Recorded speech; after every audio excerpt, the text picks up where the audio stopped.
Good morning friends, ఎలా ఉన్నారు? మీరు అందరూ ఏం చేస్తున్నారు? కామెంట్ సెక్షన్లో నాతో షేర్ చేసుకోవడం అస్సలు మర్చిపోద్దండి. ఈరోజు బ్రేక్ఫాస్ట్కి నేను తయారు చేసుకుంటున్నాను కొర్రలతో ఉప్మా అండి. అది ఫాక్స్ టైల్ మిల్లెట్స్ అంటున్నాం కదా, ఈ మధ్యకాలంలో తెగ పాపులర్ అవుతుంది. మేబీ ఈ మధ్యకాలంలో నాకు తెలిసింది ఇవి ముందు నుంచే పాపులర్ కూడా అయ్యి ఉండొచ్చు. ఇప్పుడు నేను ఏ డిపార్ట్మెంటల్ స్టోర్కి వెళ్ళినా ఒక 5-6 రకాలు మిల్లెట్స్ దొరుకుతున్నాయి. వాటి పేర్లు కూడా నాకు తెలీదు. ఐఎమ్ రియల్లీ సారీ అండి. దాంతో ఉప్మా చేయడానికి ట్రై చేస్తున్నాను. ఇది నా ఫస్ట్ అటెంప్ట్. టేస్ట్ అయితే బాగానే వచ్చిందండి. ఫస్ట్ ఒక పాన్ పెట్టుకున్నాను, దాంట్లో కొద్దిగా ఆయిల్ యాడ్ చేశాను, తర్వాత మినపప్పు, ఆవాలు, జీలకర్ర యాడ్ చేశాను, తర్వాత కొద్దిగా ఎల్లుల్లిపాయలు, చిన్న చిన్న అల్లం ముక్కలు వేసాను, తర్వాత కొద్దిగా సన్నగా కట్ చేసుకున్న ఉల్లిపాయ ముక్కల్ని వేసి వేపాను అనమాట. తర్వాత ఇందులో పచ్చిమిరపకాయలు, కరివేపాకు, ఇంగువ, క్యారెట్ తురుము యాడ్ చేశాను అనమాట. దాని తర్వాత వాటర్ యాడ్ చేసి బాగా వాష్ చేసిన మిల్లెట్స్ ఏవైతే ఉన్నాయో వాటిని ఇందులో యాడ్ చేసి బాగా కలిపేసి మూత పెట్టేశాను అనమాట. ఆల్మోస్ట్ 10 నిమిషాల నుంచి 15 మినిట్స్ పట్టిందండి ఉడికి మొత్తం బాగా అవ్వడానికి. టేస్ట్ అయితే బాగే ఉంది, బాగలేదు అని అస్సలు చెప్పడానికి అవ్వదు, బాగే ఉంది. మీద ఒక లెమన్ స్క్వీజ్ చేసుకొని తింటే చాలా బాగుంది. బట్ మేబీ నా బాడీ టైప్ ఏంటి అంటే కార్బోహైడ్రేట్స్కి ఎంత అలవాటు పడిపోయింది. నాకు తెలిసి మిల్లెట్స్లో కార్బోహైడ్రేట్స్ అనేవి చాలా తక్కువ ఉంటాయి అనుకుంటా. క్రేవింగ్ అవుతుంది అనమాట. లైక్ అన్నం తిని ఉంటే బాగున్ను, నార్మల్ ఉప్మా చేసుకుని ఉంటే బాగున్ను, ఇది తిన్న సాటిస్ఫాక్షన్ రాకపోవడం అలా అనిపిస్తుంది. మేబీ మన బాడీని చేంజ్ అవుతున్న ప్రాసెస్లో ఇలా ఫీలింగ్స్ కామనేనేమో. బట్ ఈ మధ్యన కొన్ని వీడియోస్ కూడా చూశాను, మిల్లెట్స్ చాలా మంచిది అంటున్నారు హెల్త్కి. సో ట్రై చేద్దాం ఒక్కొక్కటి. కనీసం ప్రతిరోజు ఇంత మంచి హెల్తీ ఫుడ్ తినలేకపోయినా అప్పుడప్పుడు ట్రై చేయొచ్చు కదా, ఏమంటారు? అండ్ కుక్ అవ్వడానికి కూడా బాగా టైం పట్టిందండి. తర్వాత ఇవి బాగా వాష్ చేయాలి. దీంట్లో తెలియనట్టుగా అంటే చాలా సన్నంగా ఉండే ఇసుక ఉంది, కొంచెం మట్టిలాగా ఉందన్నమాట. నేను బాగా ఒక 3 to 4 టైమ్స్ వాష్ చేశాను. తర్వాత ఈ జల్లీల్లో పెట్టి వాష్ చేశాను, ఒక 4-5 టైమ్స్ దాటి వాష్ చేశాను అనమాట. తర్వాత అవి కొంచెం క్లీన్ అయ్యాయి. తర్వాత దీన్ని యాడ్ చేసుకుంటున్నాను. లెమన్ ఒకటి స్క్వీజ్ చేసుకుని తింటే బాగానే ఉంది. మీరు కూడా ట్రై చేయండి ఈ ఫాక్స్ మిల్లెట్స్ ఉప్మా.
నా మార్నింగ్ రొటీన్ మొత్తం కంప్లీట్ అయిపోయింది. ఇప్పుడు నేను మసాలా మజ్జిగ చేసుకుంటున్నాను అనమాట. ఫస్ట్ ఇది తాగేసి ఇంకా కుషాల్ రావడానికి ఇంకో 45 మినిట్స్ ఉంది కాబట్టి తొందరగా వంట కంప్లీట్ చేసేయాలి. వంట అయిపోయింది అనుకోండి, వాడు వచ్చిన వెంటనే అన్నం, పప్పు, కూర తినేసి హ్యాపీగా ఒక 2 అవర్స్ కోసం పడుకుంటాడండి. మార్నింగ్ లెగిసిపోతాడు కదా, స్కూల్కి వెళ్తాడు, మళ్ళీ ఎండలో వస్తాడు, సో అలిసిపోతాడు అనమాట. మీలో చాలా మంది అడుగుతున్నారు కుషాల్కి ఎందుకు అప్పుడే స్కూల్లో జాయిన్ చేసేసారు, వాడికి ఎన్ని ఇయర్స్ అప్పుడు జాయిన్ చేశారండి.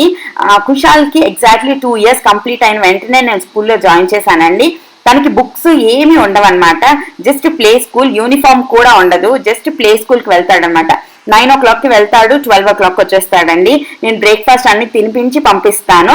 తర్వాత అక్కడ మళ్ళీ స్నాక్ తింటాడు. తర్వాత ఇంటికి వచ్చిన తర్వాత అన్నం తింటాడు. అక్కడ బోల్డ్ మంది పిల్లలు ఉంటారు కాబట్టి చాలా ఎంజాయ్ చేస్తాడు. నా వరకు అయితే తొందరగా స్కూల్లో జాయిన్ చేయడం పెద్దగా లాస్ ఏం లేదు, చాలా బాగా అనిపిస్తుంది. పిల్లలు చాలా యాక్టివ్గా ఉంటారు, వాళ్ళకు ఒక రొటీన్ ఫిక్స్ అవుతుంది. తర్వాత ఈ రోజు లంచ్ కి నేను తయారు చేసుకుంటున్నాను స్టఫ్డ్ బెండి అండి. ఈ రెసిపీ చాలా ఈజీ అండ్ చాలా టేస్టీగా ఉంటుంది. మీ అందరూ తప్పకుండా ట్రై చేయండి. ఫస్ట్ మీరు ఒక ప్లేట్ తీసుకోండి, దాంట్లోని కారం, పసుపు, కొద్దిగా ఇంగువ, తర్వాత ఉప్పు, తర్వాత చాట్ మసాలా, తర్వాత జీలకర్ర పొడి అండ్ గరం మసాలా, వీటన్నిటిని పౌడర్స్ అన్నిటిని ఒక ప్లేట్లో తీసుకుని బాగా మిక్స్ చేసుకోవాలన్నమాట. ఈ రెసిపీ చాలా చాలా ఈజీ అండి. స్టఫ్డ్ బెండి చాలా టేస్టీగా ఉంటుంది అండ్ చాలా మంది చాలా కష్టం అనుకుంటారు. ఈ మెథడ్ ఒక్కసారి మీరు ట్రై చేసి చూడండి. మీ గెస్ట్లకి ఇది కానీ వండిచ్చారంటే చాలా హ్యాపీగా తింటారు. సో మస్ట్ ట్రై రెసిపీ అనమాట. ఇక్కడ నేను చాట్ మసాలా యాడ్ చేస్తున్నానండి. ఒకవేళ మీ దగ్గర చాట్ మసాలా లేకపోతే ఆమ్చూర్ పౌడర్ కూడా యాడ్ చేయొచ్చు అనమాట. నేను ఇక్కడ చాట్ మసాలా ఎందుకు యాడ్ చేస్తున్నానంటే నేను ఇక్కడ నిమ్మకాయ యాడ్ చేద్దాం అనుకుంటున్నాను. ఒకవేళ మీరు ఆమ్చూర్ పౌడర్ వేస్తే నిమ్మకాయని స్కిప్ చేయొచ్చు. నేను ఇక్కడ చికెన్ గరం మసాలా వేస్తున్నాను, మీరు నార్మల్ మసాలా కూడా వేయచ్చు. ఈ మసాలా డ్రై మసాలాలన్నిటినీ బాగా మిక్స్ చేసుకోవాలన్నమాట, ఎటువంటి లమ్స్ లేకుండా. తర్వాత దీంట్లోనే యాడ్ చేసుకోండి ఒక 2 స్పూన్ల శనగపిండి. శనగపిండి అనేది ఆప్షనల్ అండి. శనగపిండి వేస్తే ఏమవుతుందంటే బెండకాయల నుంచి ఈ స్టఫింగ్ ఏదైతే ఉందో అది బయటికి రాకుండా ఉంటుందన్నమాట. తర్వాత నేను ఇందులో వేసుకుంటున్నాను 1 ఫుల్ లెమన్. లెమన్ అన్నది మీకు స్టఫ్ చేయడానికి ఈజీగా అయ్యేటట్టు చేస్తుంది అనమాట. పౌడర్ ఫామ్ లో ఉన్నవి మీరు అంత ఈజీగా స్టఫ్ చేయలేరు, అది కొద్దిగా సెమీ పేస్ట్ అనొచ్చు. అలా ఉన్నప్పుడు మీరు చాలా ఈజీగా చేసుకోగలుగుతారు అనమాట. తర్వాత నేను యాడ్ చేస్తున్నాను ఒక 2 స్పూన్ల శనగపిండి. ఎక్కువ యాడ్ చేయక్కర్లేదండి, 2 స్పూన్ల శనగపిండి యాడ్ చేసుకోండి.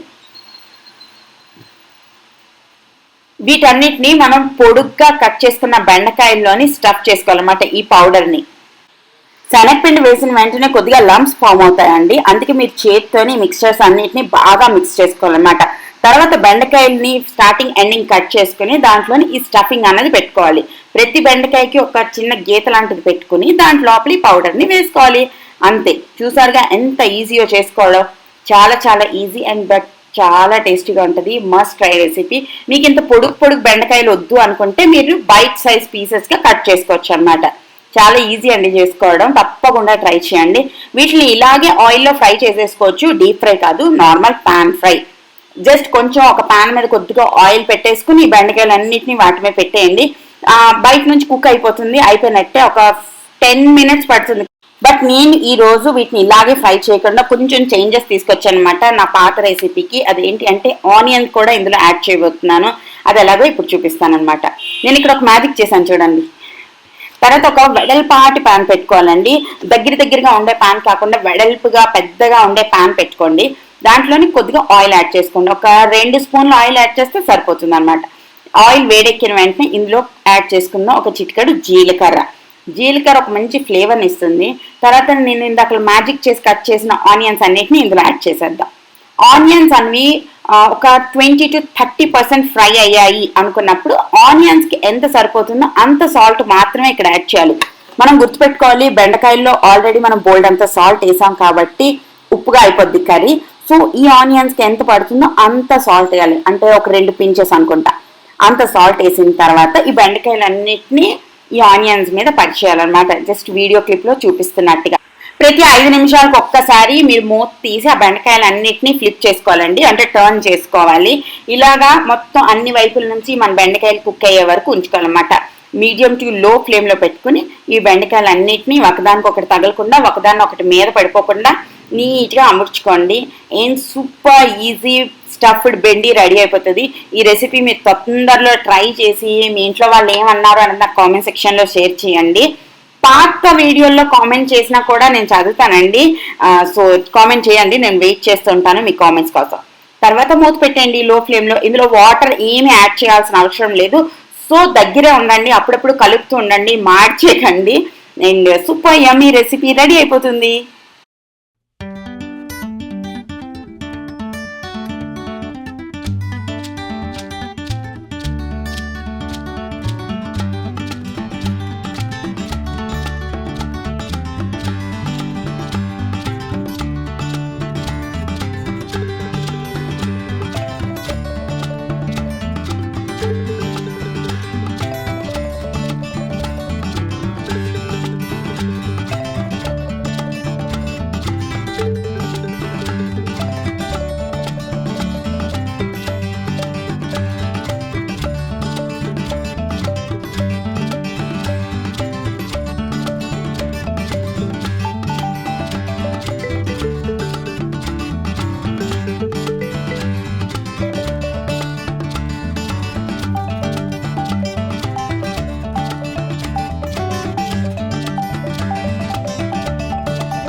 చూసారుగా ఎంత టేస్టీగా కనిపిస్తుందో నా స్టఫ్డ్ బెండి. ఇది రోటీతో, పొరాటాతో, అన్నంతో అన్నిటితోని చాలా బాగుంటుంది. మీ ఇంట్లో కనుక బెండకాయలు ఉంటే ఈరోజు ఇప్పుడే ట్రై చేయండి. మిగిలినవన్నీ మీ దగ్గర ఉండే ఉంటాయి. ట్రై చేసి నా కామెంట్ సెక్షన్లో చెప్పండి మీకు ఎలా అనిపించింది అన్నది. అండ్ ఈ మధ్యన ఎక్కువగా ఒక కామెంట్ వస్తుందండి, అదేంటి అంటే మీ వ్లాగ్స్ ఇప్పుడు ఇంత ఇంట్రెస్టింగ్గా ఉండట్లేదు అనేసి. నార్మల్ లైఫ్ అండి, పెద్దగా ఇంట్రెస్టింగ్గా అడ్వెంచరస్గా ఉండే లైఫ్ ఏం కాదు మాది. ప్రిటీ సింపుల్ లైఫ్ అన్నమాట. సో అండ్ మేము ఇప్పుడు ఎక్కడికి వెళ్ళట్లేదు. ఎక్కడికి వెళ్ళకపోవడానికి మెయిన్ రీజన్ వచ్చేసి సాహిల్ ఎగ్జామ్స్. ఇప్పుడు అన్వీక్ ఎగ్జామ్స్ అవుతున్నాయి. అన్ని ఎగ్జామ్స్ కూడా కంప్లీట్ అయిపోయిన తర్వాత మేము ఎక్కడికైనా వెళ్తాము. అండ్ బయట ఎండలు చూసారా ఎంత గట్టిగా ఉన్నాయో, ఇంటి నుంచి బయటకు వెళ్ళాలంటేనే భయం వేస్తుంది. అందుకే మోస్ట్లీ నా వ్లాగ్స్ ఇంట్లోనే చూస్తున్నారు. నాకు అనిపిస్తుంది మీరు అందరూ బోర్ అయిపోతున్నారేమో అని. కొంచెం వెయిట్ చేయండి. Just 17th next month 7th వరకు వెయిట్ చేయండి. తర్వాత ఇంట్రెస్టింగ్ వ్లాగ్స్ బోల్డ్ అని రాబోతున్నాయి. ఓకేనా? తర్వాత కుషాలికి కూడా నేను అన్నం అన్ని తినిపించేశాను. తర్వాత మేము కొంచెంసేపు ఆడుకుంటున్నామండి. ఇది ఎయిర్ ఫుట్బాల్ అనమాట. మీలో ఎవరో కామెంట్ చేశారు అది ఏంటి అని. సో ఇది ఎయిర్ ఫుట్బాల్ అండి. ఇది కిందన బ్యాటరీతో నడుస్తుంది. కింద నుంచి ఒక గాలి వస్తుంది అనమాట. లోపల ఒక స్పీడ్ ఫ్యాన్ ఉంటుంది. కొంచెం మన ఎర్త్ కి కొంచెం లిఫ్ట్ చేసి ఉంటుంది అనమాట. సో అది ఈజీగా మూవ్ అవుతూ ఉంటుంది అనమాట. అది అన్విత్ చిన్న సాహిల్కి గిఫ్ట్ ఇచ్చింది as a birthday gift. Sahil ప్రస్తుతానికి స్కూల్లో ఉన్నాడు కాబట్టి కుషాలు నేను ఆడుకుంటున్నాము. లేదంటే సాహిల్ ఇప్పుడు ఇవ్వడు మాకు. ఎందుకు అంటే కొత్తది కదా, కొత్తదంటే వాడికి కూడా ఎక్సైట్మెంట్ ఉంటుంది కదా, వాడిని అడగాలి, వాడు పర్మిషన్ తీసుకోవాలి అని వాడి ఫీలింగ్ అనమాట. బట్ వాడు స్కూల్కి వెళ్ళినప్పుడు మేము ఇలా ఆడేస్తూ ఉంటాము. అండ్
ఒక 1 hour ఆడిన తర్వాత కుషాల్ పడుకున్నాడండి. కామెంట్ సెక్షన్ చదువుతున్నప్పుడు ఒకళ్ళు అడిగారు నాకు, మీరు కుషాల్కి బుక్స్ చదివిస్తారా, ఎలాంటి బుక్స్ చదివిస్తారు అంటే మనం చదివి వాళ్ళకి ఎలాంటి వినిపిస్తారు, స్టోరీస్ ఏమైనా వినిపిస్తారా అని. ఎక్కువగా స్టోరీస్ చదివి వినిపించాను, కానీ నాకు తెలిసిన స్టోరీసే వాళ్ళకి చెప్తూ ఉంటాను. కొద్దిగా అర్థమవుతుంది, కొద్దిగా అర్థం అవుదండి. ఈ బుక్స్ చూసారుగా ఇక్కడ నేను వీడియోలో చూపిస్తున్న బుక్స్, వీటిని ఎక్కువగా కుషాల్కి ఇస్తూ ఉంటాను. చాలా ఇంట్రెస్ట్గా వాటన్నిటిని టచ్ చేస్తూ ఉంటాడు అనమాట. ఇవన్నీ టచ్ అండ్ ఫీల్ బుక్ అండి. రకరకాల టెక్స్చర్లు అన్నీ ఈ బుక్స్లోనే ఉంటాయన్నమాట. వాటన్నిటిని చూస్తారు. మీ పిల్లల్ని బిజీగా ఉంచాలనుకుంటే ఇలాంటి బుక్స్ చాలా బాగా పనికొస్తాయండి. ఇందులో రకరకాల చాలా డిఫరెంట్ మెటీరియల్స్ ఉంటాయి. లైక్ ఇదో పెద్ద సముద్రం లాగా అనమాట.